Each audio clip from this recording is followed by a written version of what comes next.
Thank you. Hey, so my name's Robert. I'm going to be doing the first talk. And before I say anything else, I'm going to give a huge shout out to the TiDB folks. So, thanks for setting this up. Yeah, so I'm going to be talking about real-time analytics for the next decade using ClickHouse and Apache Iceberg. How many people here know what ClickHouse is? Ooh, you know, a few years ago, it would be like maybe one person kind of go like that. So at least there's a few. How about Apache Iceberg? Yeah, oh, about the same number. Okay, great. Well, for the rest of you, I think you'll learn something interesting. My background, so I'm CEO of Altinity. I'll tell you a little bit about us in a second. People usually get a little worried about that when they hear that I'm a CEO because they think this is going to be a bunch of marketing fluff. That's why all the starters are here. I've actually been working in code since the early 70s. My first language was BASIC. I learned things like RPG2, COBOL, Fortran. I've been working on databases since the early 80s. It's basically the love of my life, at least technically speaking. Just a little bit about us. So we are a vendor for ClickHouse. If you're familiar with ClickHouse, you know that there's a number of companies that do this.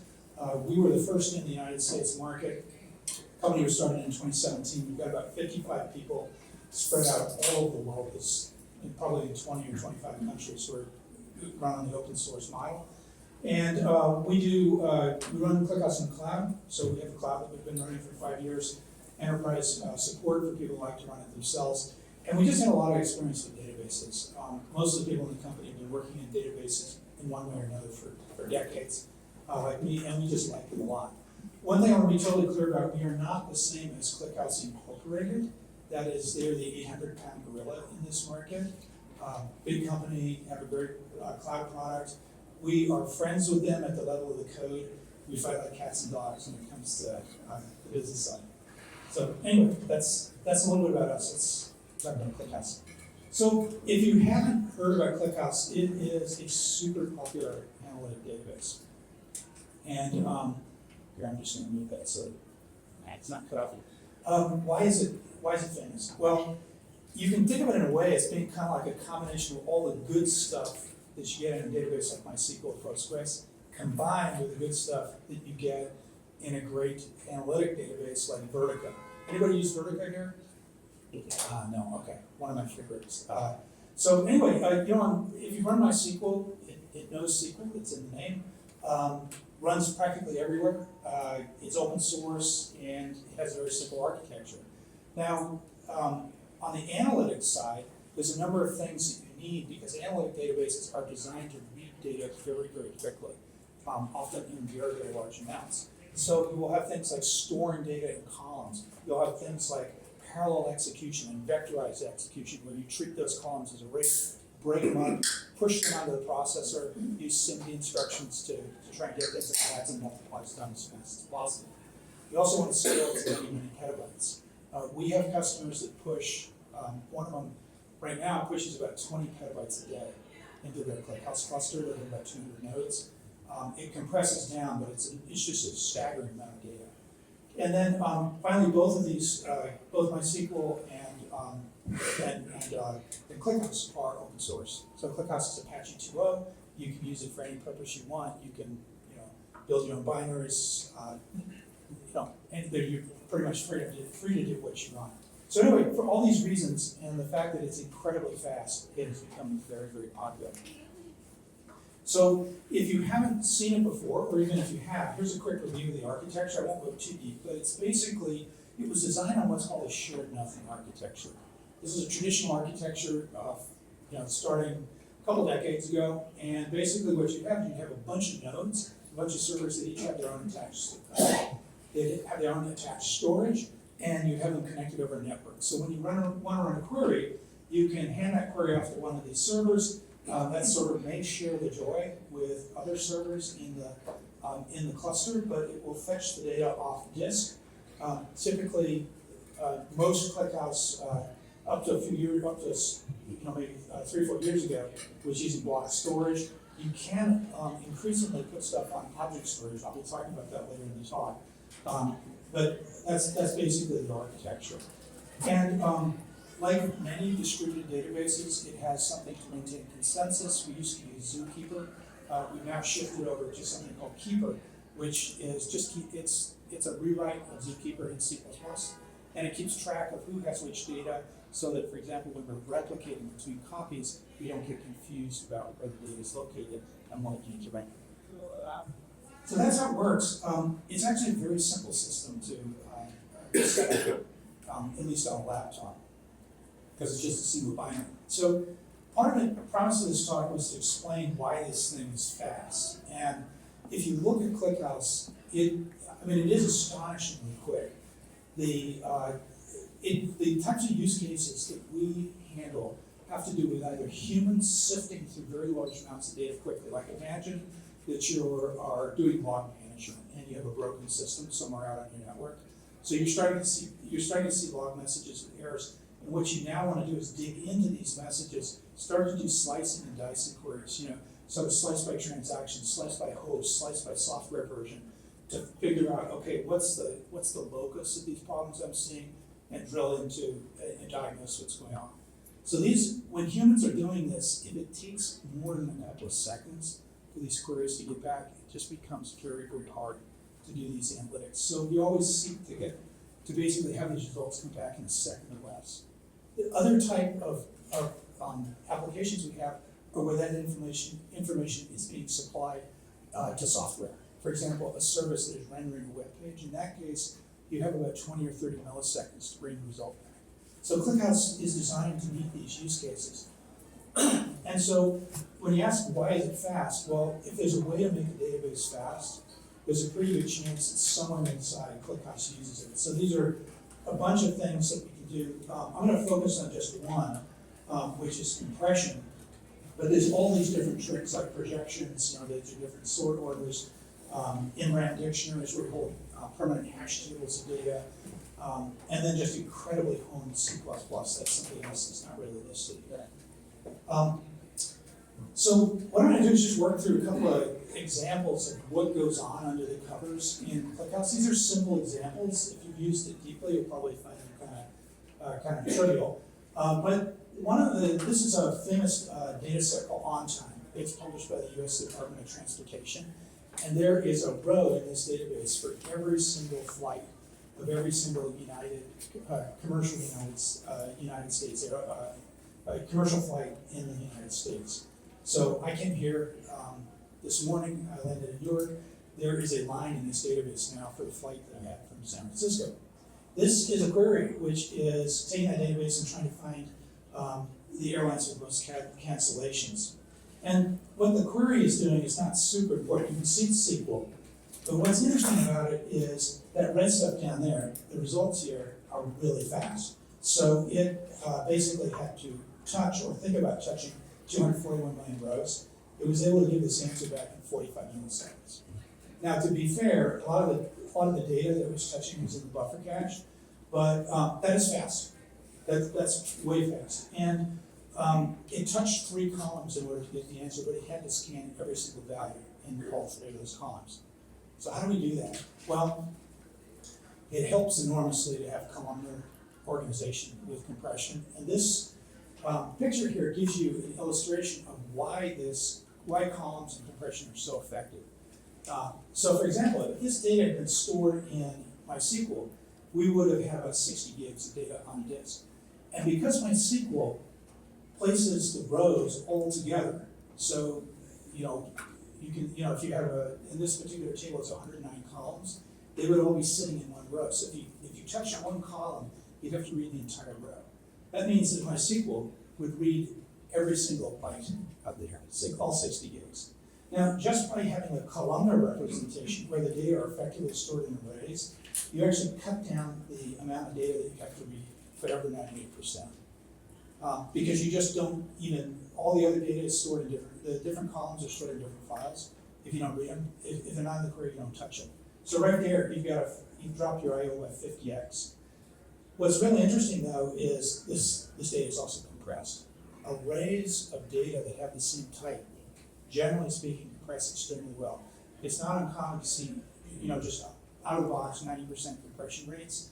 if you tune your schema properly, you can get compression rates of 99% or more. So that now gets us down to, instead of 60 gigs, we now have 16 megabytes of data that we have to look at, that we have to pull off disk. And then on top of that, we're not satisfied with having a single thread that we might synchronize that.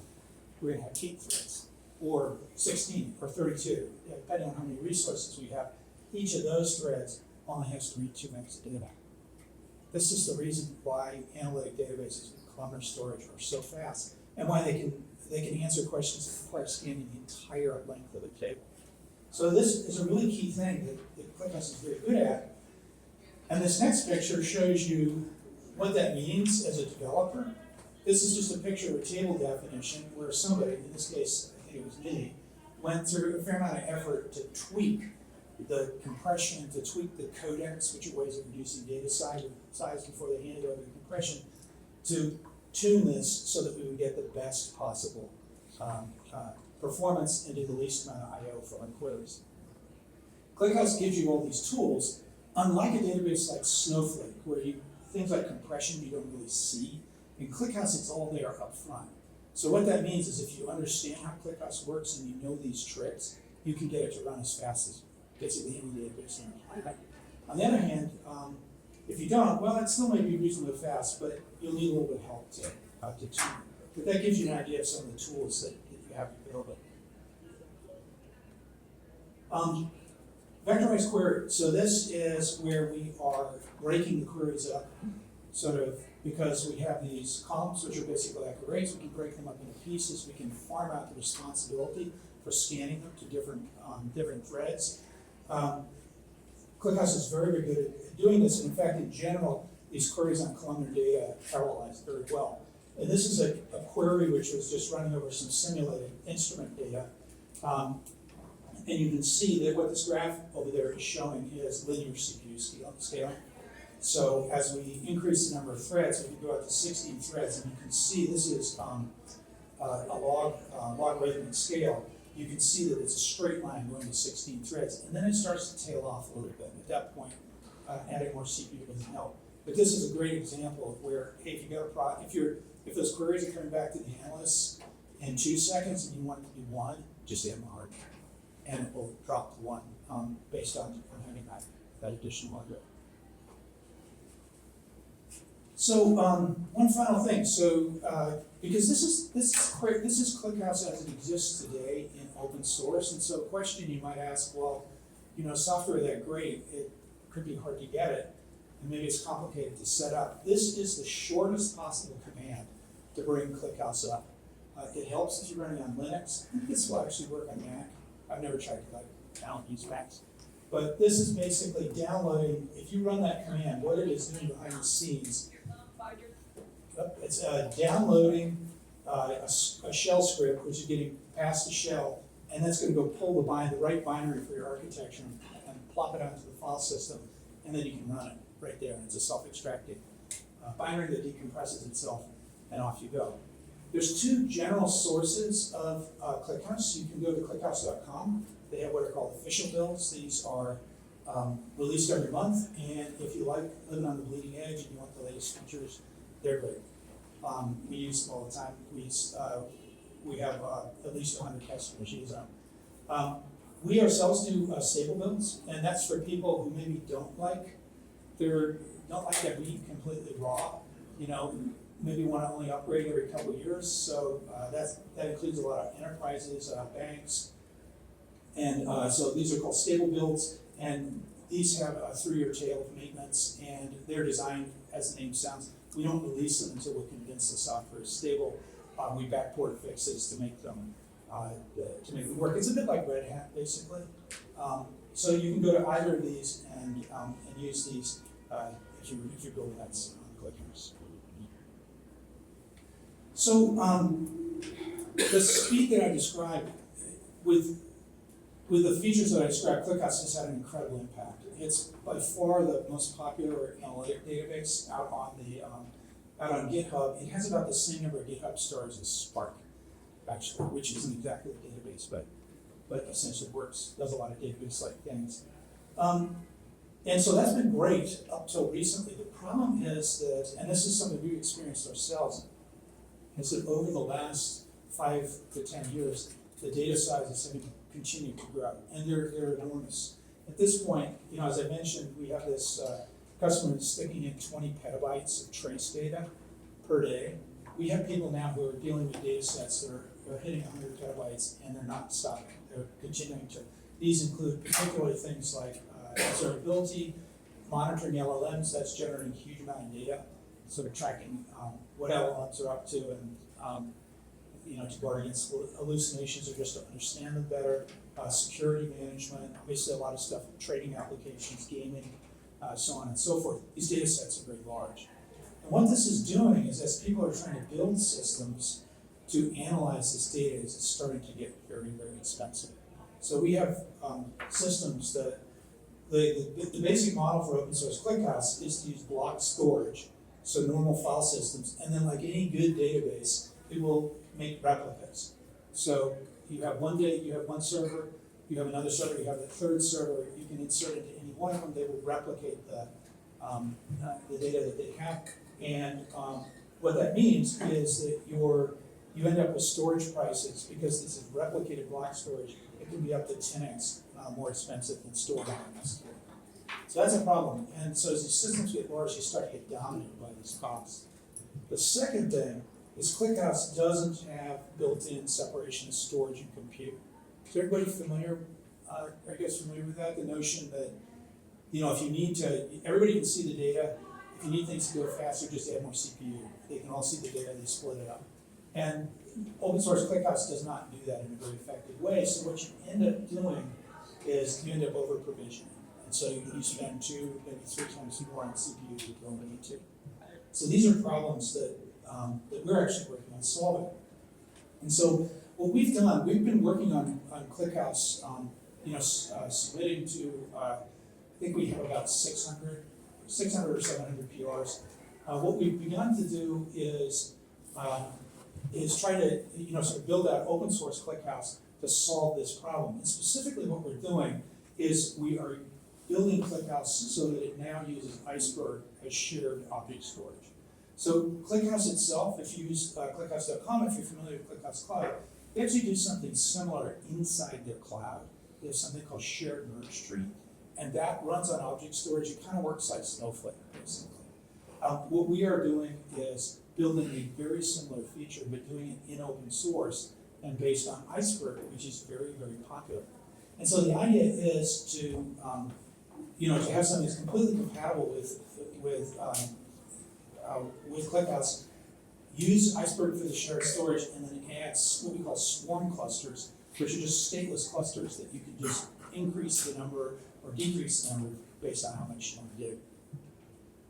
So the idea with the swarm clusters is when you run a query, it's basically going to, if it's looking at data on Iceberg, what it will do is the first cluster that gets it, the one on the left, will just say, okay, I see there's like 550 files that we need to scan. I'm going to push requests out for these out to the swarm. The swarm is, each of these swarm nodes is those little blue light things. They are going to grab one or more files and then go scan them and hand the results back. And then there's this keeper server takes care of some details like registration, so that the clusters can find each other and you don't have to monitor it. It just expands and it just is completely automatic. So, and what this looks like then is pretty much as I described. The query, you get a query like this where we're reading from Iceberg. It drops into the server. It's the initiator that does the planning. Go to the swarm cluster and basically read from Iceberg and pass the results back. Make sense so far? So this is basically something that every single data warehouse right now is trying to do. I think the thing that is different about what we've done compared to at least some other people is that we're using Iceberg. And the thing about Iceberg that's really cool is it can be shared. So these same files that we are reading can also be read by Python program. These files could actually be loaded using Spark. So you no longer have the data warehouse gatekeeping this data, but instead we're going to a more open architecture, which is both less expensive and more versatile in terms of the types of systems it can build. So these are examples we can, does anybody here have Hive data? Yeah. All right, we'll skip this slide. This is an old thing. If you guys anybody who used Hadoop knows about this. It's just a way of laying out Parquet, in this case Parquet files on S3. So we can query those, it's pretty fast. Data lakes, why are they a big deal? Well, what they are doing is this is an industry-wide movement to try and solve this problem of storage being too expensive and not scalable enough. And the way that data lakes do this in a nutshell is they turn the database storage inside out and they allow everybody to get it. Normally, database storage, you can't see it. You have to go to a database and issue a SQL query. But with data lakes, particularly Iceberg, everybody can talk to it directly through interfaces. So Python, Spark, C++, Rust, you name it, they can all talk to it. And not only is it open, but it's proven. It's been used in some very, very large installations. It was originally developed in Petabytes. So ClickHouse can now talk to Iceberg data lakes very well. There's a thing called catalog. This is the command to connect to it. And then you can start running queries. And they look just like SQL queries. This advances. There we go. So right here we're seeing, instead of having to refer to the storage location, we're seeing something that basically looks like it was just inside a regular database. You cannot tell the difference. As a user, the names are a little bit different, but basically it's the same. And then what we've done in our implementation is if you want this to be handed over to the swarm so that you get the boost in performance, you just go ahead and add this little setting, and off it goes, and it boosts it. Okay. Another thing that we're doing to make this work is we do a lot of work with caches. So databases, for decades, have been obsessed with making sure that they get the data as close to the CPU as possible, and as much of it in the right proportion. And so, to make this is a complicated slide, but we have basically been working on putting in caches for everything. If we read a block from S3, there's a cache for that. If we open up a Parquet file and read its index, there's a cache for that. If we talk to Iceberg and ask, the list of tables, every list of files in a table, there's a cache for that. So these have an enormous effect on performance because this is the kind of data that you commonly refer to and you want to have it in memory. And so I'll show you an example of that in just a second, how much difference that makes. And the final thing that we're doing is we are implementing what's called tiered storage. So a lot of people have built systems on ClickHouse that are now running into storage problems. So what tiered storage does is basically it says, hey, you've got your tables stored on block storage. What we now want to do is start sending that data off to Iceberg, but without you having to change your app or retest it or redeploy it. Tiered storage does that. So this picture doesn't show it super clearly, but the basic idea is you have a table in block storage and you just say, hey, after 10 days, put it on Iceberg. And then continue to do your queries. Your queries will work as they do right now, but what will happen is under the covers, we will be able to figure out, okay, when we're talking this table, we need to go find the hot data on block storage. The cold data, we go find it on Iceberg. And basically, because the performance can be adjusted, they will be equally speedy. So what I'm going to do really quickly is I'm just going to show a couple of queries that because we're basically almost done here. I'll just illustrate how this works. So I have to write this down. Hopefully this will work. I have a mouse here, so can you guys hear me okay? Yep. All right. Right, so I'm going to go ahead and connect to ClickHouse, and I have a, oops, good. This is the problem, not having a mouse. Here we go. All right, so I'm connected to ClickHouse, and what I'm going to do is actually go do a couple queries off off data out in object storage. So let's start with a simple one. And so basically, I'm going to run a, oops. Yeah.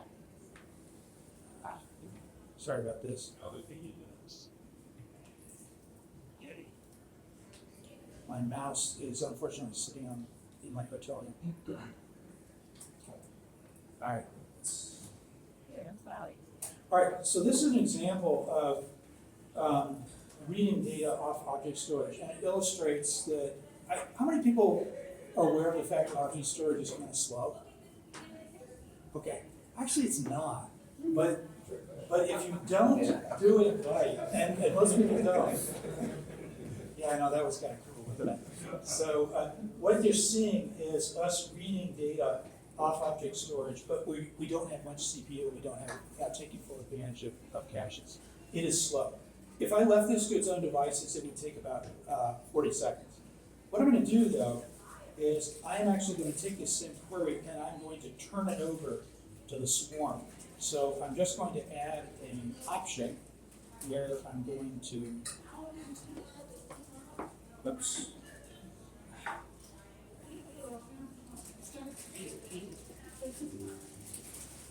Just going to go do this again. I'm going to speed this up again because I'm going to turn it over to the swarm and I'm going to give the swarm full control over it. So, good.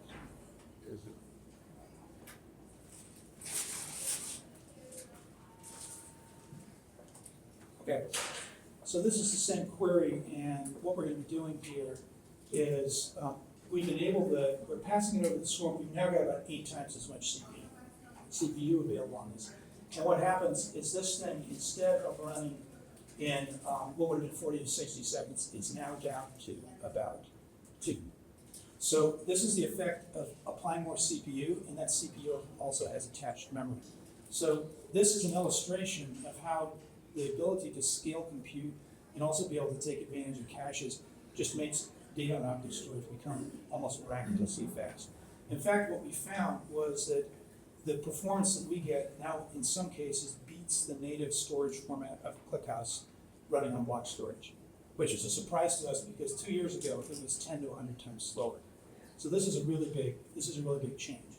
Let me show you one other simple query, and then we'll pass it on to the next speaker. So those queries that you just saw are reading data from off object storage, and they basically have to. We're going to do a fairly simple query here. This is just doing a count. This so you can see it. Let's keep that. It's narrow. All right. So we're going to do a count here, and we are not going to cache the metadata that's supplied by Iceberg because we wanted to go ask Iceberg, like, where are the files that I need to go look at? And let's go ahead and run that, and it runs in about half a second. So there we go. There's our count, and if we look above, let's see. Yeah, there you go. The elapsed time. If we turn metadata caching on for Iceberg, and this is the metadata that describes tables, what files are in the tables, how many rows are in each of those files. If we now enable that, what will happen, and we're using that cache, bang, we now drop the speed value, the response time goes down by 90%. So this is another example of just having memory, things properly cached, having available memory to do that caching, and then using those caches fully has an enormous impact on the speed of this. Let me show you one last query. So I mentioned sub-second. This is an example of a query that's very similar to the one we were looking at before that took about 2. Let's go ahead and bring it up. And here.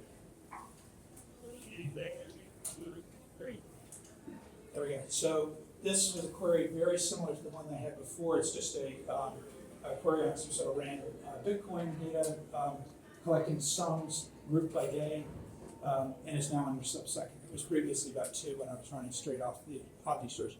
But I have access to better metadata, better information, about what's on disk, or excuse me, what's in object storage, and I'm using caches. So this is the beginning for ClickHouse, we hope, of a revolution in the way people build systems. This stuff is, the storage we're using is 10x cheaper, and then you have the ability to scale the compute up and down. So you now can build completely different systems or much bigger ones than you previously did. All right. Very quickly then. So I think I've covered some of the key differences here. The big thing about this, just to emphasize, this is completely open source. The way our business works, we run clouds, we run, we do support. Everything that we manage or support is open source. And we make our money on top of that. So when the company's profitable, so we don't need to relicense it. We can, we're completely satisfied with having this stuff be open source, which is good because we like open source stuff. Then, yep, we're going to put it in our cloud. If I go back into the start and come on source, and that's examples of that. It's out of a dev environment. One of the things about these systems is it's nice if you have a cloud to take care of the bookkeeping and automate it properly. And here's some resources to find out more about this. If you are interested in building fast, cheap, scalable analytic systems, you can go to these sources. Come contact us through altinity.com. And you can talk to us, Josh and I are here. And this thing, darn it. Okay, let's see if, here, I'm gonna move that. This is, all right, there we go. I don't know if you can still see that. This code was still working. Yeah. Oh, it was working? Oh, that's cool. There's redundancy. It's got some redundancy. Excellent. Yeah. So one of the things, this is the blog article that we wrote where we proved that Parquet was now faster than, horizontal Parquet in object storage are now faster than the merge tree native format of ClickHouse. So check it out, and if you're interested, come talk to us. If you know how to write these systems in C++, come talk to us double fast. So thank you very much. And,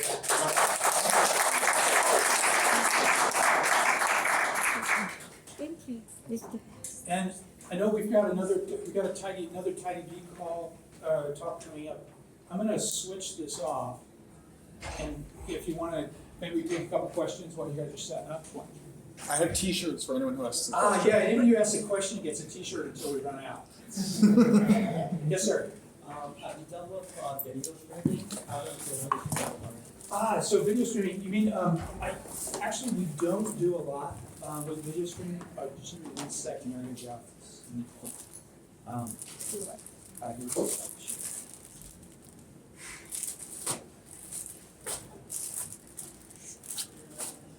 The short answer is no. We do a lot of telemetry on CDNs, which are streaming video. But what we're doing is we are providing analytics on the metrics. Like, hey, how many times are you being operating? Are you getting failures? Do you look like you have insufficient bandwidth in some part of the world? That ClickHouse does that very, very well. So that's sort of CDN telemetry. And in fact, there's a big company called Mike's they stream the Super Bowl. They use ClickHouse to build coverage for exactly that. T-shirt for that man, please. Back. Sir. They're all large, sorry. in the computing power, we mentioned the CPU, but it is not mentioned GPU. Can the GPU make any difference? That's a wonderful question. And in general, can I take questions? Please. Yeah, so that's a really, really good question. About 5 or 6 years ago, there was a big thought that, hey, GPUs are going to completely, upend databases. It turns out they don't. And the reason is that the stuff that we are doing tends to be bound by I/O as opposed to CPU. So if you would have problems getting the data to the GPU fast enough, to have it go make a difference. What we're looking for, and in fact, what you tend to optimize for in databases is use conventional CPUs combined with memory, combined with extremely efficient data. That's what makes it fast. Whereas the GPU is more suited for something like AI, where you have a matrix operation, that you're building a neural network and you're iterating on the same data millions of times. GPUs are very useful for that. So what we see is that GPUs, there are GPU-based databases, they have not been widely successful at this time. Maybe it'll happen in the future. Yes? gonna be voting for quite a bit, but is running open source ClickHouse with Zookeeper, is there a support migration path from that to Altinity support with that? Well, actually, so I want to be clear. Keeper is part of ClickHouse now. So yes, there is. It does require downtime. Is the problem, and we're actually kind of split brain since we're on the subject of Zookeeper. Zookeeper is the old way. It's kind of like Kafka. Anybody here run Kafka? So you're probably familiar that it used Zookeeper. It's moved off. Zookeeper is still pretty robust. We run it in our cloud, but new systems we recommend running about Keeper. And then what you're going to need to do is take some downtime to basically convert the snapshots. All right. Thank you very much. We'll be around till Thursday. Thank you.